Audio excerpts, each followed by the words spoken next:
Hello viewers, আপনারা দেখতে পাচ্ছেন এখানে প্রচুর পরিমাণে আগুন লেগেছে। এটা হচ্ছে সাদমার ফ্যাশনের অপোজিটে মৌচাক অপোজিটে এক বাসার সামনে প্রচুর পরিমাণে আগুন লেগে যায়। ইলেকট্রিক শর্ট সার্কিটের কারণে আগুনটা অনেকটা লেগে যায়।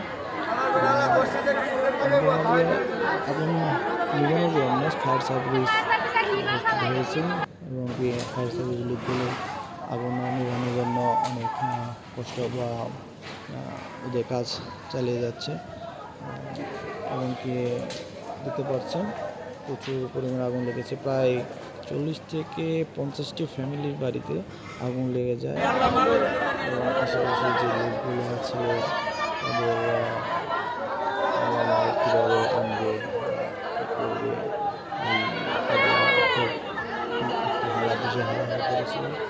আমরা দোয়া করবেন ওদের জন্য যাতে সামনের দিনগুলো ভালোভাবে চলতে পারে এবং এই